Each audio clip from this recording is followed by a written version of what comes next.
Chapter 11. Things change quick, like the flip of a switch. The next week of my life was going to be a real barn burner. I didn't pick up the phone, I didn't Insta-chat, I didn't respond to customer emails, I didn't do anything remotely sales-related. I sat in my cubicle and watched training modules on a computer screen for 12 hours a day. I took the training modules to be no more than the conduit for indoctrinating the new employees to the Flushy way. I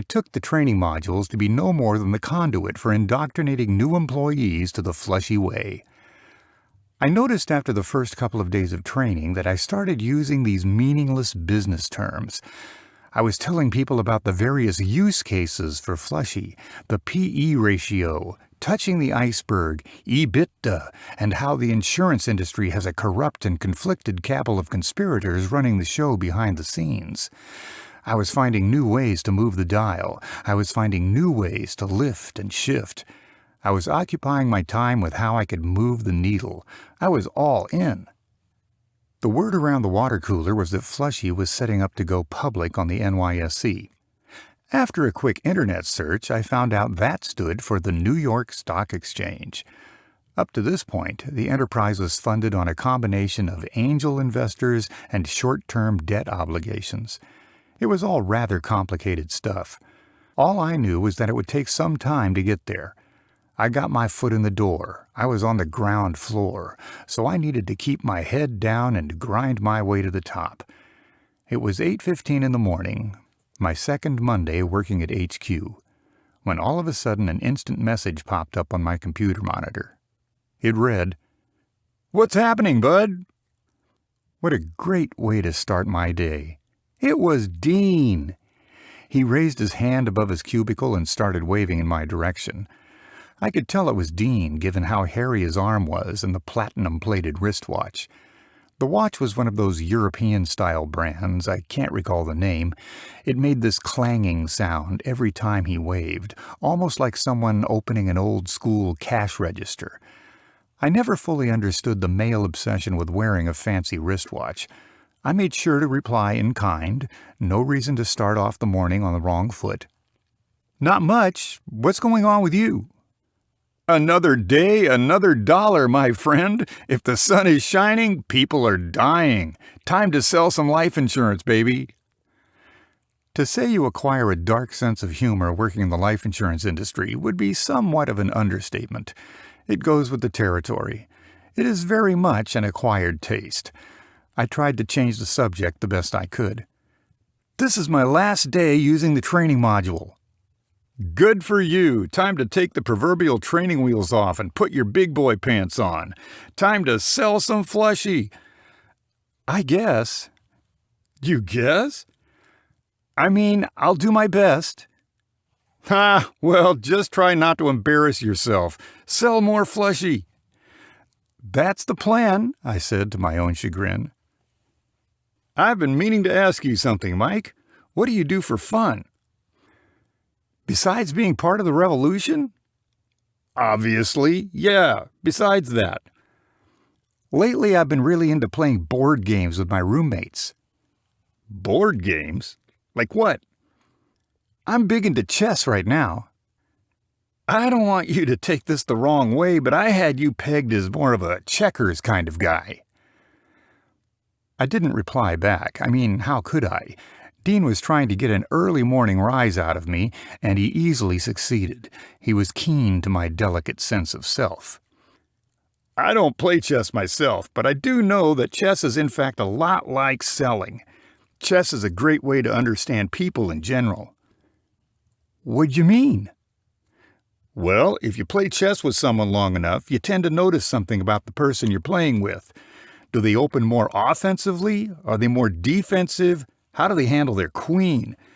When you play with someone long enough, you quickly find out that they tend to open in the same way. That's the key. Figuring out how people play the game and then exploiting that." "Exploiting them? In the game?" "Well, yes, but in life as well." "Oh." "Enjoy your modules. Get at me later." "Thanks. I'll hit you up later." The chat ended abruptly, and I went back to booting up my training modules. With my arms fully outstretched, I took a deep breath and yawned at the top of my lungs.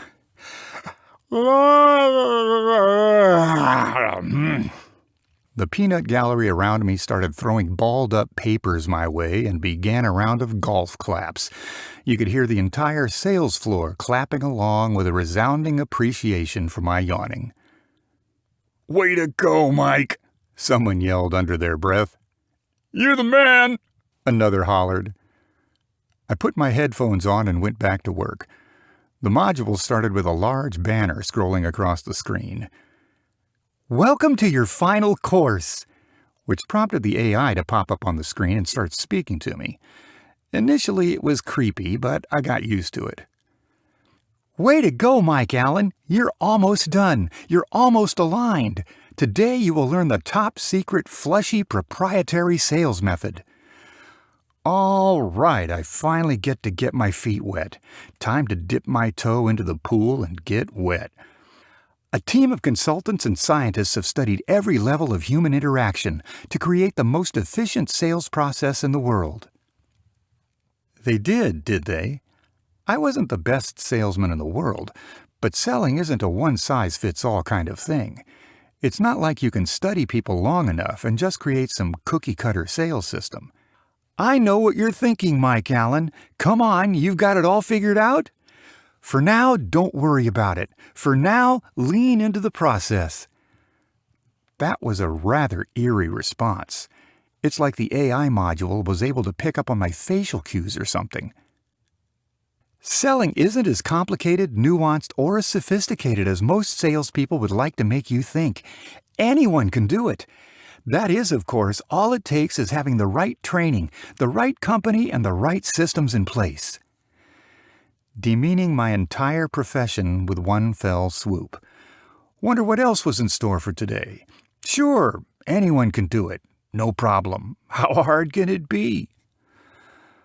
Contrary to popular opinion, we believe that selling is an exact science. It's not some mystical or whimsical art. There is really nothing to it but to do it. An exact science, is that right? To say the least, I was thoroughly unimpressed. Barely a week into the program, and I was jaded. Who would have guessed it? Surprise, surprise. I kept convincing myself to just sit back and enjoy the journey. We've identified a major challenge facing customers when buying life insurance, and the problem is the industry itself. That's why no one was talking about the problem. That is, except the actual consumers themselves. We set out on a way to remedy that problem. This was starting to sound a lot like the research I did online. A splash of hyperbole, a dash of overdramatic language, and a pinch of cult-like mentality. In the old days, life insurance took days, weeks, if not months to complete an application. We set out to transform all of that. And thanks to our proprietary technology, data sophistication, and artificial intelligence, we have done just that. Think of it like our own secret sauce. Have you ever talked to someone and they blurt out a bunch of seemingly impressive-sounding business language, but it all just comes across like meaningless gibberish? Welcome to my time so far, lodged in the bowels of corporate America. I know what you're thinking. How does it all work? It's actually all quite simple, really. The first thing we did was think about the process from the consumer perspective and not the lens of profit. We redesigned the entire process from that first inquiry to the application to issuing a policy. The end was near. I could feel it. I was chomping at the bit to prove myself on the sales floor and be rid of these pesky modules. I didn't have a good barometer for how long this module would persist, but I could feel the end was looming. I could feel it in my gut, or maybe that was just the lack of food. There are hundreds of life insurance carriers and over 1 million licensed insurance professionals in America. So let's get down to business. Why do people buy from Flushy? Why will they buy from you? The primary reason that people buy from Flushy is because of the price. We are able to offer them a customized, special, and exclusive rate. I was praying that Dean would swoop in to end my suffering, or at the very least ease it with a coffee break. Congratulations! You've completed Module 1 of 205. Click Next to continue. My only option was to take a big, deep breath and remind myself that this was all temporary. This was all just part of the process. I could tell this was going to be one of those painfully protracted kind of days, like going in for a root canal kind of days. You know the kind that you end up looking up at the clock every 30 seconds and hoping for the time to change. Against my better judgment, I decided to take a coffee break and walk around the office. I mean, the way I rationalized it, I had all day to get these modules completed. I got up from my desk chair and wandered over to the break room area. There wasn't a soul in sight, which I thought was kind of weird considering how big the office was. This morning we had our own personal barista making pour-overs and serving cold brew. I wasn't much of a fan of cold brew. It's not that I don't care for the taste. When I drink coffee, I want it to burn my mouth. Scorched earth, baby. I grabbed a cup of coffee and headed back over to my desk. In my first week, I gained over 15 pounds. Sitting on my butt all day and eating free sushi wasn't helping my waistline. By the time I arrived back at my workstation, there was an upswell of commotion over in one of the cubicles. A bunch of sales guys had huddled around a cubicle to shoot the breeze, so I slowly inched toward the group to find out what all the fuss was about. As I got closer, someone awkwardly invited me over into the fray. "Hey, new guy, over here." "What's going on, fellas?" "Didn't you get the memo?" Dean asked as he walked into the crowded cubicle. Dean was hovering around the periphery of the cubicle and decided to come into the fold. Dean struck me as the kind of person who always sat at the back of the classroom. That way he could always see everyone coming in and out. I did not. Why? What's up?" "It's Curtis." "Yeah? What about him?" "What about him? Well, Mike, he's a claim." "A claim?" "Man, are you dense." The group laughed and started filling in the blanks for me, in the only ruckus and rowdy way a sales team could. "He's 6 feet under," one of the salesmen shouted. "He's checked out of the motel," a saleswoman proclaimed. "He's swimming with the fishes," another salesperson chimed in. "He's DEAD, dead," another said. "What? I just had sushi with him last week," one of the salesmen said under his breath. "More like a Last Supper." Dean made sure to establish himself as the alpha dog of the group by shaming the salesman into submission. He instantly admonished the other salesman and said, "Too soon, man, too soon." The rest of the group stood there silent. The atmosphere in the room began to sober up. I decided after a brief moment of silence to keep the conversation going. "That's hard to believe. How old was he?" "That's a good question. Curtis was probably like 40 or 45. Around here, that makes you more or less a senior citizen." The group disbanded one by one, and everyone somberly went back to work. I mean, this news really killed the mood on the sales floor. "Did you have life insurance?" "Mike, dude, that is savage. I mean, you're cold." "I just meant—" "I know what you meant. Didn't you read your benefits package?" "I perused it." "Yeah, I'm sure you did. Well, here are the cliff notes. All Flushy employees have life insurance. The company highly encourages it. Rumor has it that for upper-level employees, the company takes out life policies on them whether they like it or not." "Nice." "No kidding." "So they buy life insurance on the employees?" "Yup. It's one of the many, many, many, many, many benefits for working for Flushy." "Isn't that like some kind of conflict of interest?" "Mike, a man just died. Have some sympathy for heaven's sake." Dean verbally berated me about my apparent lack of decorum. In truth, I think he was just having a bad day. "Fair enough. It's just a little unusual, that's all." Dean walked back to his desk without saying another word. I slowly meandered back to my cubicle and plopped down in my chair. I started my computer back up and turned on the learning modules. I wasn't approaching the learning with the same zeal or vigor that I once had. I mean, someone just died. Granted, I didn't know him that well. Even still, a colleague was dead. Welcome back! This section of the training module will cover the Flushy-approved talk paths. What the heck is a talk path? After doing a rudimentary Google search on business jargon, I found that it meant a script. Why can't people just say what they mean? Selling insurance is as easy as knowing when to say the right things in the right order. That is called a talk path. At Flushy, we use a very specific sequence of talk paths that create the ideal customer-centric experience when someone is buying life insurance. I wish selling was that easy. I spun around in my chair and started drumming my hands on my desk. My concentration was totally shot. The reality was, this all seemed like a big waste of my time. I know how to sell insurance. I don't need some artificially created robot to tell me how to sell. Don't be afraid, we have broken selling down into easy, digestible modules for you to learn. The first module we are going to discuss is rapport building. What in the world can a machine teach me about building rapport with a human being? This will be rich. I outstretched my arms like a cat waking up from a cat nap. Just as my cynicism subsided, a notification popped up on my screen. It was probably the email about Curtis. It read in part, "Dear Flushy family, it is with mixed emotions that we announce that Curtis has passed away. Curtis was an invaluable asset to Flushy and he will be missed. We ask that any employee who needs assistance with this contact HR.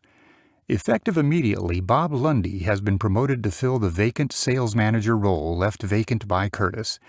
Bob has been employed with Flushy for almost 2 years and currently serves in our Information Technology Architecture Unit as Assistant Scrum Master." Well, that escalated quickly. Dean messaged me seconds after the email came out. He said, "The new boss should be coming by soon. Make sure to look busy." That's pretty crazy, huh? Right? The guy's body isn't even cold yet and they already replaced him. Make sure you make a good impression. Bob is an enterprise-wide talent. Is it normal that they replace salespeople with tech people? Oh yeah, half the people on this floor came from the tech department. The door to the sales floor opened up and everyone stood up from their cubicles. Most of the sales floor was leering over their cube walls to see who it was. In the middle of replying back to Dean, I decided to stand up and see what all the fuss was about. Presumably, it was the new boss. It was Bob. Bob was 6'1" and about 150 pounds soaking wet. He wore a typical tech guy get-up. He had a long-sleeved button-down shirt with a pocket protector. Might as well start off on the right foot and introduce myself. I wanted to make a good impression. As I approached to introduce myself, Dean sidestepped right in front of me. "Dean, nice to meet you," he said. That SOB. As Dean and Bob started some cordial small talk, I stood off to the side to wait my turn. As soon as they were done talking, I stepped in to introduce myself. "Mike Allen, nice to meet you." I extended my hand and he said, "Go back to work and I'll eventually get around to touch base with everyone." That was a bit unexpected, even for the bedside manner of a run-of-the-mill tech guy. I mean, this was a sales floor, not a prison yard. What in tarnation is going on here? So I went back to my desk and sat down. I finished that email to Dean. It's bizarre to me that organizations in general have so little respect for sales as a profession. They think any employee can interchangeably go out of one department and into the sales department with the expectation that they should succeed with no prior experience or training. I mean, it's not like I could just go into finance. I don't know finance. I sent the email and breathed a comforting sigh of relief. I guess I was still a little flustered from the announcement. Sometimes I just wrote things to help me blow off steam. Retrospectively, I wasn't in the right state of mind to be working, or sending emails for that matter. So I spaced out for a while at my desk. I put my headphones on and stared at my screen for 20 minutes or so. I was tuning out the world when all of a sudden I got jolted by a finger poke on the back of my shoulder. It was Bob. What a lovely surprise. "Bob Lundy, sales manager for the floor. Nice to meet you." "Mike Allen, nice to meet you." "What are you working on here?" he asked while gesturing over to my blank computer screen. He had his arms crossed, which immediately tipped me off that I should lie. Having arms folded while talking to people usually is a good tell that the person is either cold or in a bad mood. I'm assuming it was the latter because about an hour ago, this guy was working on building cloud architecture and now has to manage a bunch of sales pukes. "I'm in the process of rebooting my computer. It froze on me. I've been going through so many modules that the software must have crashed." "Seems to be working fine now. Modules, why are you doing that?" he asked precipitously. I couldn't tell if he was being serious or not, so I played the new guy card. "I'm the new guy." "Ah, training modules. Got it. Well, hurry up and get that done. We need you selling, not lollygagging around.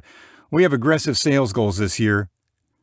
This guy has been a sales manager for an entire 5 minutes and is telling me about sales goals? Now I've seen it all. Either way, I wasn't in much of a position to complain. I just started. "Sure thing, boss." One more thing. Why are you sitting alone?" "Don't ask me. I just work here." Bob stared at me for a few seconds before responding. He methodically raised up a single eyebrow. I take it my attempt at humor fell flat. Bob was seemingly unentertained by my comment. "This is a cube. There are 4 corners, and I see 1 person. We need to optimize this workspace. I'll move over 2 or 3 people.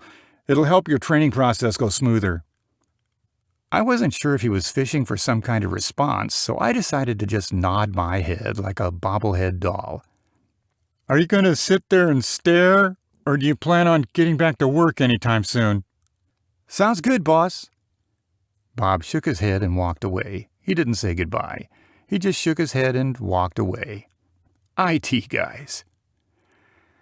I spent the next 5 hours completing learning modules. I knocked them down like dominoes, one by one.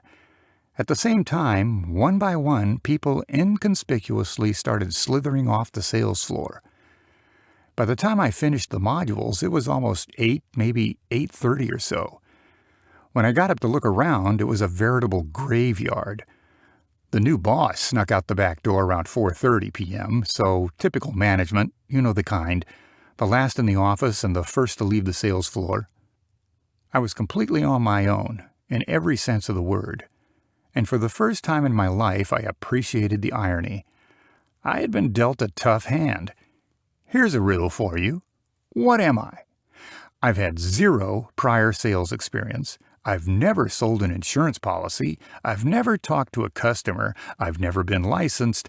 I never went to business school. I've never managed salespeople. I have no clue what I'm doing. What am I? If you guess a frontline manager at Flushy, you'd be correct. Well, I could get busy complaining or get busy wrapping things up for the day. I gathered my belongings and headed for the exit like everyone else.